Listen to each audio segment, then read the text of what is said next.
Hello everyone. For today's class, we are going to talk about linkage. What we are talking about? Linkage, right? So let's write it down. Linkage. We will be talking about linkage, right? Okay. So by far in this chapter, you all have studied about what you have studied about. You have studied about the Mendelism, all the after that you studied about the chromosomal theory of inheritance, and after that we'll be studying about this linkage. Okay, so in the Mendelism we talk about three laws, right? We talk about three laws. What are they? Law of dominance, law of segregation, and law of independent assortment, right? We talk about three laws: law of dominance, segregation, and independent assortment, right? Okay, so, mm, like the law of independent, can anyone explain me what the law of independent assortment tells? Yes, it tells about that the two genes that are present inside a chromosome, like, right? The two genes that are present inside a chromosome, they do not tend to move together to the next generation and assort themselves independently. Explain करती हूँ. Okay, so see the law of independent assortment हमें बोलता है कि suppose this is the centromere, this is a gene A and this is another gene B. This two gene independently अपने आप को assort करते हैं और नेक्स्ट जनरेशन में इंडिपेंडेंटली जाती हैं. मतलब इन दोनों के बीच में कुछ भी लिंक नहीं है, ठीक है, कुछ भी कनेक्शन नहीं है कि जहां पे ए जीन जाए वहां बी जीन जाए, ये मैंडेटरी नहीं है, right? So the two genes, that is the gene A and gene B, they tends to move to the next generation independently. Okay, ये बोलता है हमें law of independent assortment.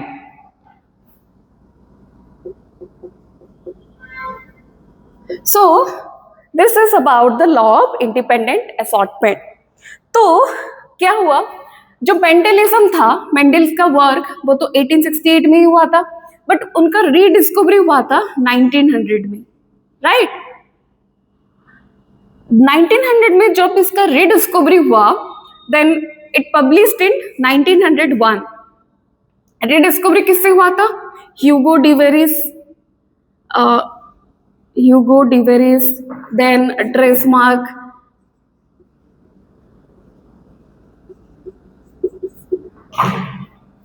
Carl Correns, all these three rediscover Mendel's work. तो उसके बाद क्या हुआ था? 1901 के बाद मेंडल का वर्क को लेकर इट बिकेम ए रिवॉल्यूशन. जब भी मेंडल का वर्क रीडिस्कवरी हुआ था ना, जिस टाइम पे, वो एक रिवॉल्यूशन क्रिएट किया था उस टाइम पे. Okay, so the revolution that change the way the biologist think, because Mendel have implemented logics, then mathematical reasoning to his work, and it changed the perspective of biologists that time. Okay, that's why the Mendel work was very, I mean to say, very advanced of his time. Okay, so Mendel के work जो rediscovery हुआ था 1901 में, उसके बाद तो chromosomal theory of inheritance आई and all that thing, like chromosome diploid में प्रेजेंट होते हैं, all that you have studied in the chromosomal theory of inheritance, right? That was came in the year of 1903. 1903 में chromosomal theory of inheritance I. You all know about that, right? That was given by Sutton and Boveri and all that. You know, you have just studied in the last class. Okay. उसके बाद आया 1910, 10 to 11. Okay, 1910 and 11. It was the year of Morgan. It is believed as Morgan's year. Morgan का पूरा नाम क्या था? Thomas Hunt Morgan. जिसे हम लोग टी.एच. मॉर्गन भी बोलते हैं. Okay, so after the rediscovery of everything, then the light microscope का डिस्कवरी भी हो गया था 1907 के around.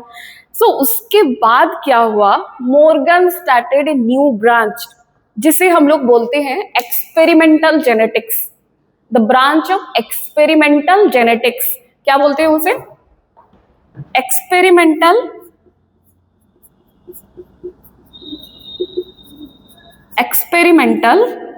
Genetics. Okay, experimental genetics में क्या हुआ, जो मेंडल्स का वर्क है, all that work that was given by Mendel, they try to prove कि एक्सपेरिमेंट स्टार्ट होना शुरू हुआ किसमें, like all the three rules that are applicable to universally to all the organisms, or it is just applicable to some few, it is just limited to the Pisum sativum only. उसके ऊपर काम हुआ कि ये जो Mendel का work है that is limited to the Pisum sativum तक ही ये रूल काम देता है, या फिर और भी जितने सारे ऑर्गेनिजम्स है यूनिवर्सली इसमें काम देते हैं. Okay, so that branch is called as the experimental genetics. Okay, तो जो मेंडल का फर्स्ट लॉ है, लॉ ऑफ डोमिनेंस, वो तो फेल हो चुका था क्योंकि there has been cases of codominance, incomplete dominance, जो कि हम लोगों ने डेविएशन फ्रॉम मेंडलिज्म में पढ़ा था कि कोडोमिनेंस और इनकम्प्लीट डोमिनेंस जो होते हैं, that is deviation from the Mendel's first law, that is the law of dominance. Okay, तो उसके बाद लॉ ऑफ सेग्रीगेशन आया. लॉ ऑफ सेग्रीगेशन में किसी को भी कुछ भी नहीं मिला, और till date also we have the law of segregation is universally accepted, like it is applicable to all the organism. Okay, ये दोनों रूल जो independent assortment and law of dominance का डेविएशन है, ये यूनिवर्सल नहीं है, but law of segregation is universal, ये आपको याद रखना है. Okay, then comes the law of independent assortment, जिसे कि मॉर्गन ने प्रूव किया कि law of independent assortment is not universally applicable. ये सारे प्लांट्स में एप्लीकेबल नहीं हो सकते हैं. This doesn't mean that law of independent assortment is wrong, it is not discarded, just Morgan postulated that the linkage group are there. Some of the chromosome are linked. In some organism, some of the chromosomes are linked and they do not tend to move together to the next generation. Okay? So, अभी हम लोग यहाँ पढ़े थे कि ये जो gene है A और B, this is not linked. This is not linked and it tends to move to the next generation independently. ये independently जाएगा next generation में. But मॉर्गन आए और बोले कि this gene A and B, they tend to move together to the next generation and they are linked. इनमें कुछ ऐसा कुछ है that they are moving together to the next generation. समझ में आया? That law of independent assortment और linkage के बीच में यही डिफरेंस था कि मॉर्गन बोले थे कि the two genes that is A and B, they are separate, they are not linked, and linkage में ये प्रूव हुआ कि the two genes are linked. Okay, तो मेंडल ने अपने टाइम पे बहुत काम किया था. So Mendel have work rigorously, उनको तो मटर पागल भी बोला जाता था मेंडल को. ओके, उन्होंने बहुत काम किया था और हम ये बोल सकते हैं कि Mendel was very lucky. Why Mendel was lucky? Because he chose the 7 pair of contrasting character and none of them are linked. Mendel ने 7 पेयर ऑफ कैरेक्टर चूज किया और उनमें से किसी भी कैरेक्टर एक दूसरे के साथ लिंक नहीं थे. They were present on different chromosome. All the 7 characters that are present on 7 different chromosome. अगर मेंडल पी प्लांट को छोड़ के दूसरा किसी प्लांट पे उनका एक्सपेरिमेंट करते तो हो सकता है कि वो 3 लॉज नहीं दे पाते थे। और इसके अलावा अगर वो 7 पेयर्स ऑफ कैरेक्टर के बाद भी अगर और कोई कैरेक्टर्स ले लेते ना तो भी उनका लॉ फेल हो जाता। ऐसा नहीं है कि पी प्लांट में कोई भी लिंक जिन प्रेजेंट नहीं है, पी प्लांट में भी लिंक जिन प्रेजेंट हैं। और but Mendel was very lucky, Mendel was very lucky. इधर मैं लिख लेती हूँ, why Mendel was lucky because all the 7 pairs are not linked. They are present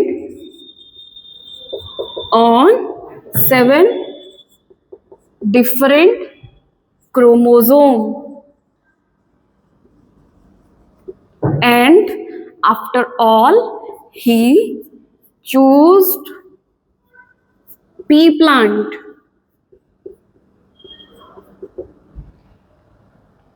okay, so ये हो गया हमारा linkage. Then let's talk about कि लिंकेज में क्या क्या हुआ था। Okay, then let's talk about, ये तो हो गया मॉर्गन का, सॉरी मेंडल का एक्सपेरिमेंट। फिर आते हैं हम लोग मॉर्गन्स पे। मॉर्गन ने क्या किया था? Yes, Morgan is, since he discovered this experimental genetics, he is also called as the father of experimental genetics. He is also called as the father of experimental genetics. कौन? Mendel, sorry, Morgan. Morgan is also called as the father of experimental genetics. फिर आया all this. Then let's talk about Morgan's work. Morgan ने choose किया था एक organism, that is Drosophila melanogaster. हम पहले the types of linkage पढ़ लेते हैं, उसके बाद हम लोग पढ़ेंगे कि why Morgan choose all this. Okay, हाँ, उससे पहले लिंकेज लिख लेते हैं। So what is linkage? Linkage when two chromosome, two gene tends to move together. यहां तक आप लोगों को दिखता नहीं होगा, so let me write it here. Tends to move together to the next generation, move together to the next generation. The two genes are said to be linked. वो दो जीन को हम लोग क्या बोलेंगे? लिंक्ड जीन बोलेंगे। Okay, so please write it down and then we will talk about the type of linkage. Okay,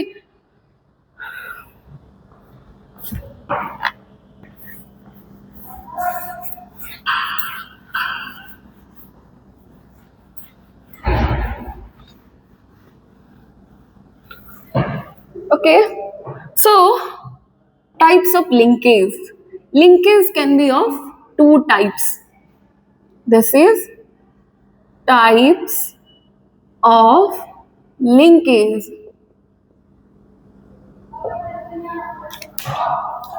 एक तो हो गया कंप्लीट लिंकेज। कंप्लीट लिंकेज, और एक हो गया हमारा incomplete linkage. Okay, so complete linkage में क्या होता है, what happen in case of the complete linkage is, suppose there are two gene A and B, okay, they will move together to the next generation and they are so linked that crossing over is not possible between them. ये दोनों इतने पास हैं कि इन दोनों के बीच में crossing over possible ही नहीं है, okay, so there is no crossing over that is possible here. In case of the incomplete linkage, suppose a gene is here and another gene is here. So there is a possibility they are distantly placed and there is a possibility that there can be crossing over that can occur between them. Okay, इन दोनों के बीच में crossing over हो सकता है और ये दोनों जीन रिकॉम्बिनेंट बन सकते हैं. Okay, so here crossing over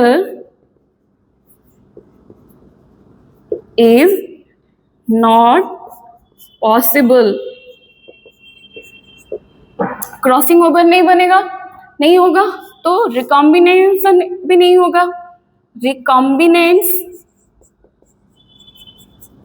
are not formed, right. इन दोनों के बीच में क्रॉसिंग ओवर पॉसिबल है. Since they are incompletely linked,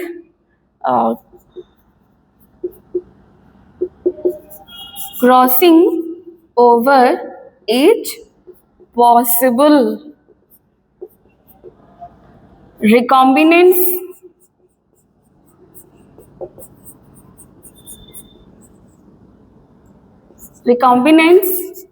are there. Recombinants can be possible here.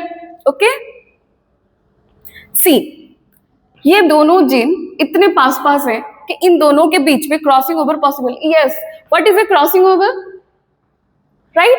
You all have talk about the crossing over things where in class 11th in the cell cycle chapter, right? क्या होता है, suppose this are two gene एंड हम लोगों ने पढ़ा था that क्या होता है, these are two gene and कब होता है, during the prophase 1 pachytene stage में इन दोनों के बीच में क्रोमोसोमल सेगमेंट एक्सचेंज हो जाते हैं, है ना. क्रोमोसोम के सेगमेंट एक्सचेंज होते हैं, जैसे कि हम लोग क्रॉसिंग ओवर बोलते थे, राइट. सो यहाँ पे अगर एक्सचेंज होगा दोनों क्रोमोसोम के बीच में, सपोज यहाँ पर और एक जीन है ए और B, since this two are linked but they are present very distantly, तो इन दोनों के बीच में यहाँ पे क्रॉसिंग ओवर बन सकता है और ये जीन इधर आ सकता है, ये जीन इधर जा सकता है, राइट. बट इधर दिस इज नॉट पॉसिबल. इधर हम लोग ले लें ए बी जीन, तो ये दोनों इतने पास हैं कि कहीं पे भी अगर इधर इधर अगर कॉम्बिनेशन होता भी है तो ये दो जीन एक साथ ही जाएंगे, तो जो नेक्स्ट बनेगा इसमें क्या होगा, रिकॉम्बिनेंट तो हो जाएगा लेकिन ये दोनों जीन पास में ही रहेंगे.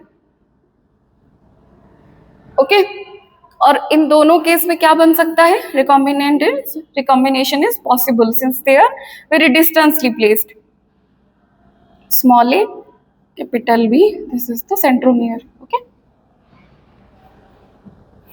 सो ये था complete linkage and incomplete linkage. This is the definition of linkage. अभी इसके बाद हम लोग आते हैं नेक्स्ट. तो क्या हुआ था, सो व्हाट हैपेंड हियर, जो मॉर्गन थे, he chose an animal that is Drosophila melanogaster. नाम क्या था उसका, he chose Drosophila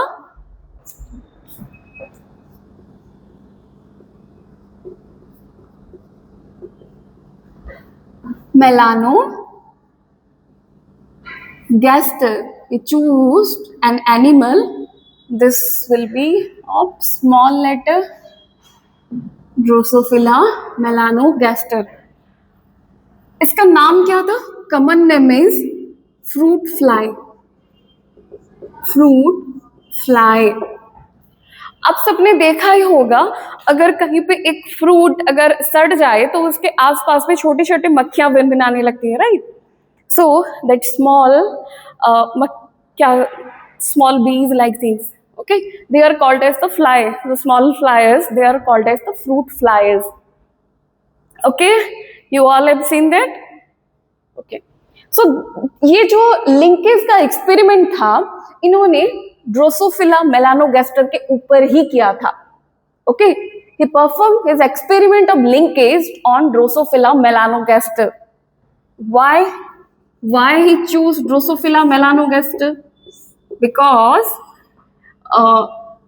it has a short lifespan.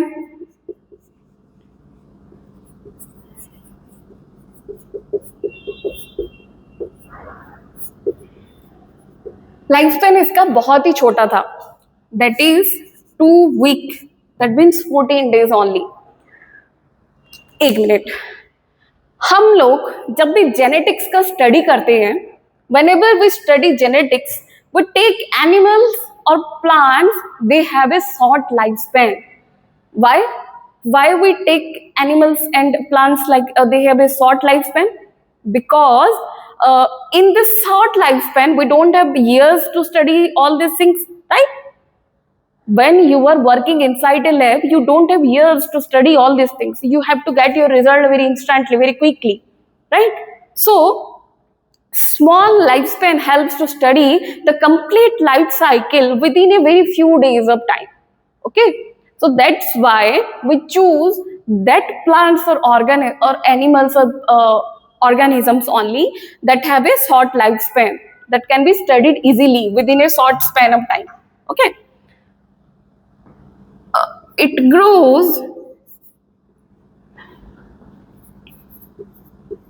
on fruits, जिसे कि ग्रो करना बहुत ही इजी हो जाता है, right? Males and females are different. Males and females are different. तो जो पॉपुलेशन होगा, सपोज एक ड्रोसोफिला मेलानोगास्टर का पॉपुलेशन होगा, उसमें जो मेल्स होंगे वो छोटे होंगे और जो फीमेल्स होंगे वो लार्जर होंगे.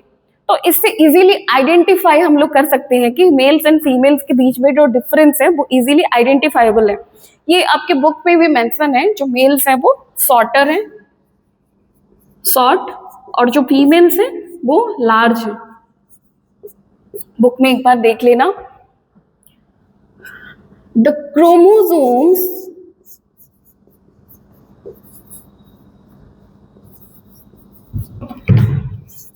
are large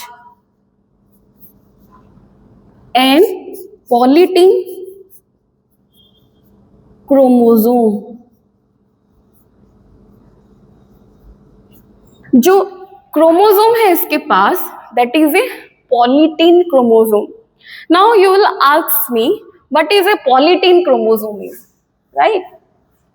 जो क्रोमोसोम है ड्रोसोफिला के पास, that can be easily visible under low power light microscope.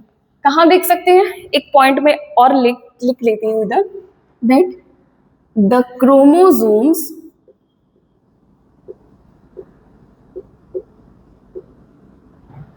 are easily visible under low power light microscope.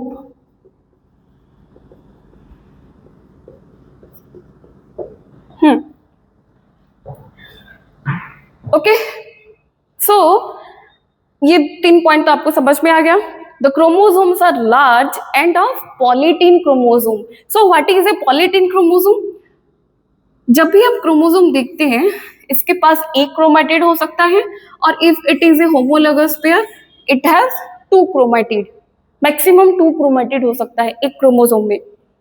अगर 2 क्रोमैटिड के अलावा अगर इसमें बहुत सारे क्रोमैटिड प्रेजेंट हो जाए, more than 1 chromatid, so this will be called as the polytin chromosome.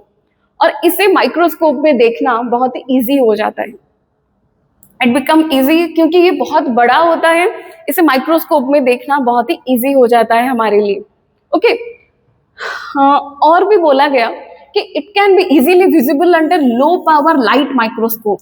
Okay, by the time Mendel discovered all this thing and he called it as a factor, उन्होंने factor बोला क्योंकि Mendel के time तक कुछ भी microscope का invention भी नहीं हुआ था। This experiment was successful because the invention of low power light microscope was there. Microscope का इन्वेंशन हो चुका था। अभी हम लोग जीन्स को, क्रोमोसोम्स को एक माइक्रोस्कोप के अंडर से देख सकते हैं, नॉट जीन्स बट क्रोमोसोम को अभी हम लोग माइक्रोस्कोप के अंदर देख सकते हैं। Okay, so this was the reason linkage the Morgan's experiment was successful. So why he chose Drosophila? Because it has a short lifespan, it grows very easily, then males and females are different, and the chromosome have a large structure, that is the polytene chromosome is there, and the chromosomes can be visible under low power light microscope. Okay, all these were reasons why Morgan chose the he chose the Drosophila melanogaster. Okay, अभी हम लोग पढ़ते हैं Morgan का experiment. Let's talk about Morgan's experiment. Morgan ने कैसे prove किया कि दो जीन लिंक हैं, दो क्या तीन जीन लिंक थे in case of the Morgan experiment. So let's talk about it. Okay,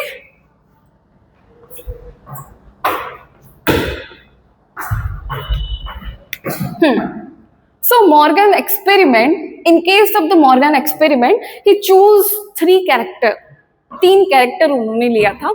एक तो उन्होंने चूज किया था body colour, that can be brown or it can be yellow also. Okay, then he chose eye color, that can be red or white. फिर उन्होंने लिया wing size. Wing size can be, it can be miniature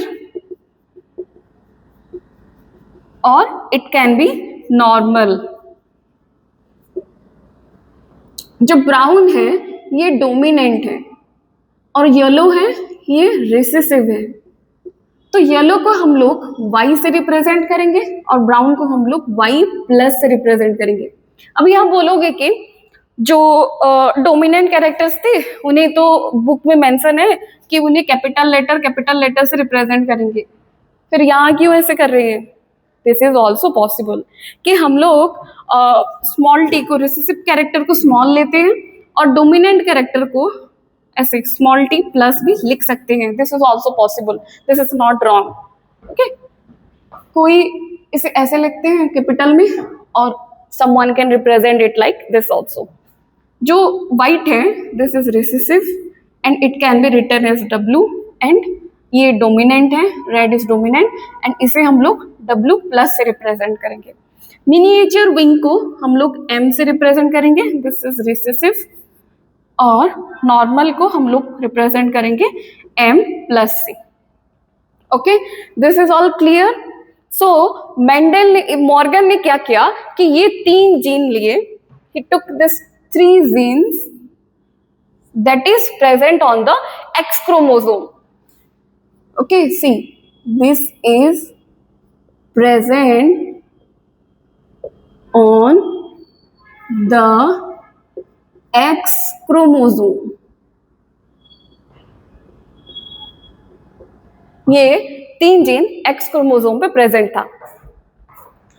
अब उन्होंने क्या किया, now what he did is,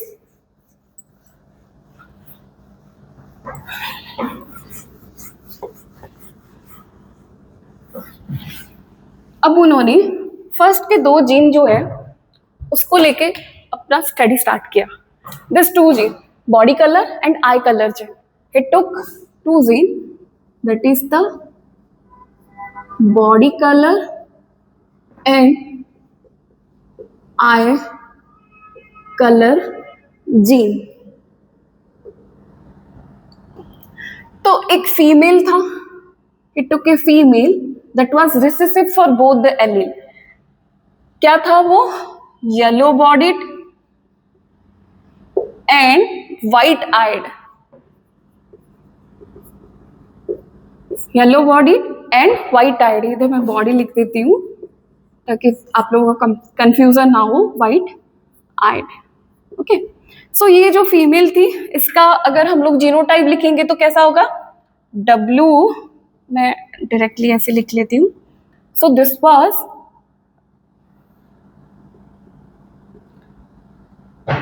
it was YW. Okay. और जो male था वो कैसा था? The male was dominant male that has a brown body and red eye. Okay. तो इसका जो जीन होगा, जीनोटाइप होगा, वो कैसा होगा? Y+W+, एंड ये हो गया हमारा Y chromosome. Y chromosome is just a additional chromosome और इसका एक्स क्रोमोसोम के साथ कुछ भी लिंक नहीं है. ओके.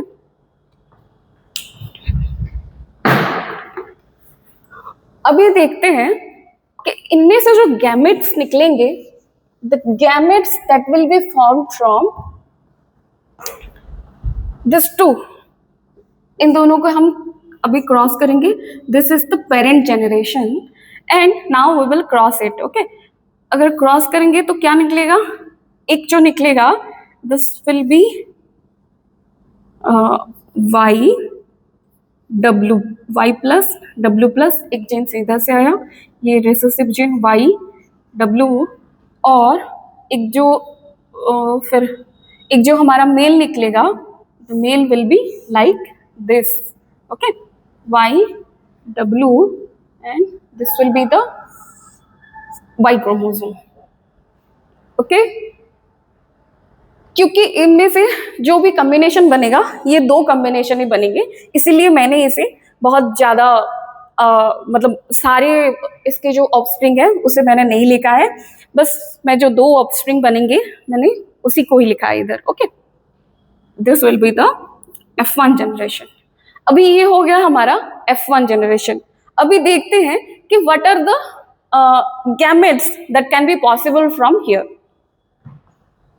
सो जो मेल से जो गैमेट्स निकलेंगे, the gametes that will form from male will be YW. एक तो स्मॉल होगा, एक तो Y क्रोमोसोम खुद होगा. देन फीमेल से जो निकलेंगे, that will be Y+W+, एक गैमेट ये निकलेंगे. Then YW, this will be parental. ये सेम है ना पेरेंट्स के. और एक निकलेंगे, suppose here there is combination like crossing over हो गया इन दोनों के बीच में, तो क्या बनेगा? Y+W और YW+. ये मैं खुद नहीं ले रही हूँ, ये मैं उनका एक्सपेरिमेंट बता रही हूँ आपको. ओके. सो इधर आप लोगों को कुछ और लॉजिक्स अप्लाई करने की कुछ जरूरत नहीं है. Just see it as it is. इसे बस ऐसे ही समझिए, क्योंकि ये मैंने भी नहीं बनाया, ये वो मॉर्गन साहब ने बनाया है. तो इसे हम लोग ऐसे लेंगे. एक तो इसमें से पेरेंटल कॉम्बिनेशन बनेगा जो कि Y+W+ होगा गैमेट्स, और इसमें एक YW होगा जो कि पेरेंटल होगा, और ये दोनों रिकॉम्बिनेंट्स होंगे. This 2 are the recombinants. Okay. अभी इन सब के बीच में हम फ्यूजन करेंगे. सो हाँ, one more thing. See here, ये जो पेरेंट्स हैं, ये जो फीमेल हैं, ये रिसेसिव है. Okay, yellow body and white I colour है इसके। एंड हियर ऑल्सो सी, इसके बाद जो F1 जो ऑफस्प्रिंग है ये भी सेम है, this is same as the female. और यहाँ मेल का जो कैरेक्टर है that is dominant, brown eye and red colour, ये फिनोटाइप यहाँ दिख रहे हैं।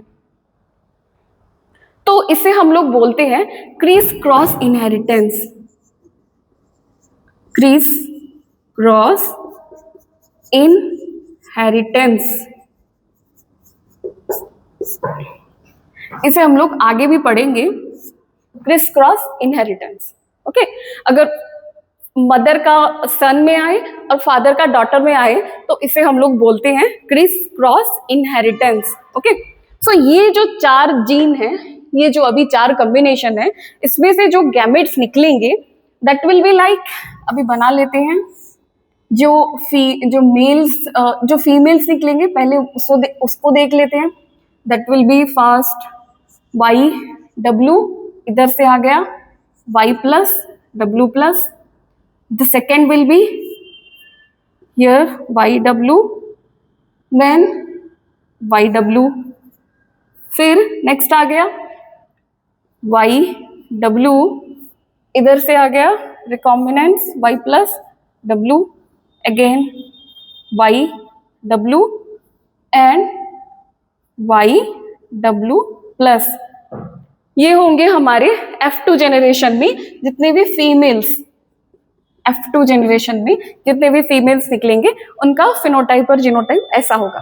ओके, फिर जो मेल्स कैसे निकलेंगे, एक तो हो गया Y+W+, और ये हो गया हमारा Y chromosome, again YW, this one and this one,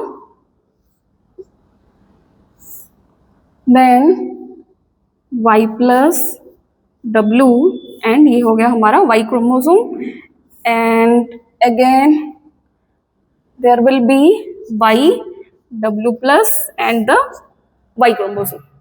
तो जो फीमेल का कॉम्बिनेशन निकलेंगे वो ये सब निकलेंगे, and all the male combination will be this. Okay, after this study Morgan's postulated that, Morgan's ने क्या बोला, that the number of the parental combination, parental कितना था इसमें 98.7% जो था पेरेंटल था, और रिकॉम्बिनेंस कितने बने 1.3% वाज रिकॉम्बिनेंट्स। ये मैं बोल रही हूँ कि ये मैं नहीं बोल रही हूँ, ये कैसे आया, कहाँ से आया, बस इतना समझ लो। इसे और कुछ जानने का आप लोग ट्राई मत करो, क्योंकि इसमें आप लोगों को फिर बहुत ही कंफ्यूजन होंगे। ये आया, ये जो पेरेंट्स मतलब इसमें जितने भी पेरेंटल और रिकॉम्बिनेंट्स थे ना, उसका नंबर्स का, एक मिनट, जब भी हम लोग रिकॉम्बिनेंट फ्रीक्वेंसी निकालते हैं ना, रिकॉम्बिनेंट फ्रीक्वेंसी, ये हायर क्लास में आप लोग पढ़ेंगे। So the formula is number of recombinants by parental into 100, parental तो नहीं, टोटल कॉम्बिनेशन।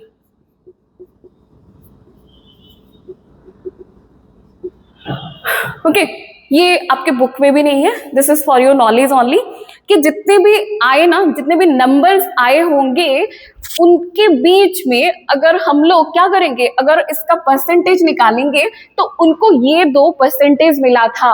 क्या मिला था? ये 2% मिला था। किसे? मेंडल को, सॉरी मॉर्गन को ये परसेंटेज मिला था, और ये परसेंट आपको याद रखने हैं।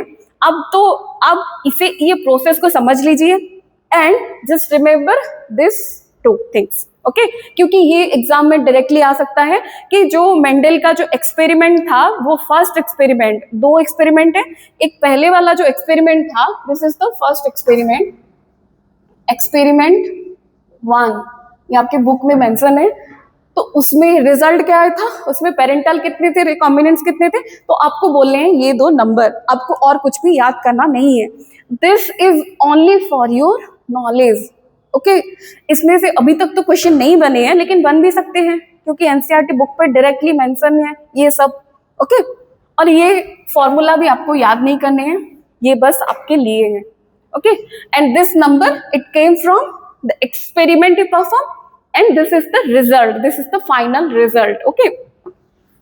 See, ये जो दोनों कॉम्बिनेशन है, ये जो दोनों बताया गया है इधर, इन दोनों में जो रिकॉम्बिनेंट्स हैं वो बहुत ही कम है। इसका मतलब क्या है, रिकॉम्बिनेंट्स बहुत कम है तो क्रॉसिंग ओवर बहुत कम हुआ होगा।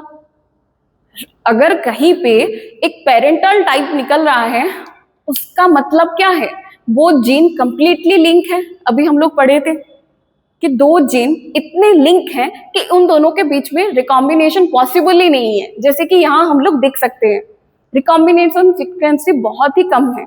That means the two gene, that is the body colour and eye colour gene, they are closely linked.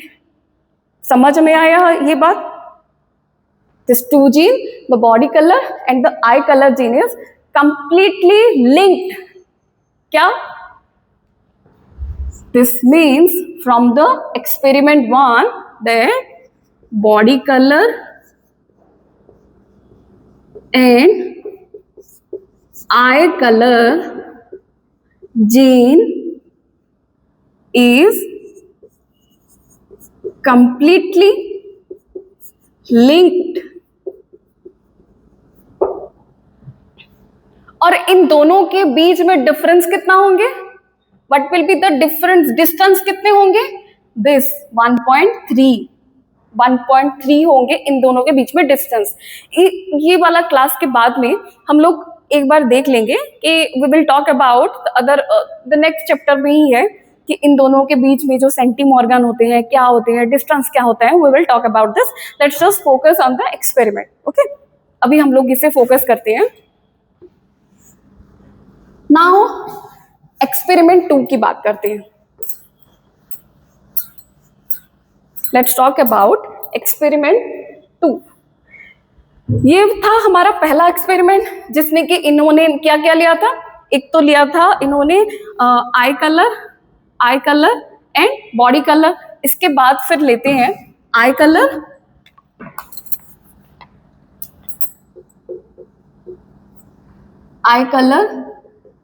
And जो थर्ड क्या था, विंग साइज। इन दोनों के बीच में डिस्टेंस देखते हैं। एक मैं बता देती हूँ, आपके बीच में कंफ्यूजन होगा। सपोज ये दो जीन है, ये एक जीन है, ये बी जीन है, ये सी जीन है, ठीक है। हमें डिस्टेंस निकालना है, हमें पता करना है कि ये दोनों जीन कितने पास हैं और ये दोनों जीन कहाँ हैं। तो हम लोग क्या करेंगे, वी विल फर्स्ट, क्योंकि हम इसे देख नहीं सकते, सीधी आंखों से देख नहीं सकते कि कौन कहाँ है, बस हम एक्सपेरिमेंट करके ही ये पता लगा सकते हैं कि कौन सा जीन कहाँ है, ओके। तो पहले हम लोग क्या किए, ए बी जीन के बीच डिस्टेंस निकाले, ए बी जीन का रिकॉम्बिनेशन कितना है, पेरेंटल कितना है, निकाल लिए। अभी हम लोग निकालेंगे बी और सी जीन के बीच में डिस्टेंस और इन दोनों कहाँ है, ये दोनों कहाँ है, ओके। उसके बाद हमें ए और सी कहाँ है, मतलब इससे ये भी पता चलता है, ये जो एक्सपेरिमेंट मॉर्गन ने किया था, इससे ये भी जीन का पोजीशन कहाँ है, क्या है जीन, ये भी पता चल सकता है, ठीक है। इतना डीप में आप लोगों को जानने की जरूरत नहीं है, just think about, just learn about this two experiment, that's it, okay।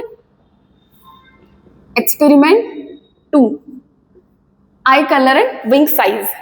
eye color again female जो था वो रिसेसिव था, that is like YM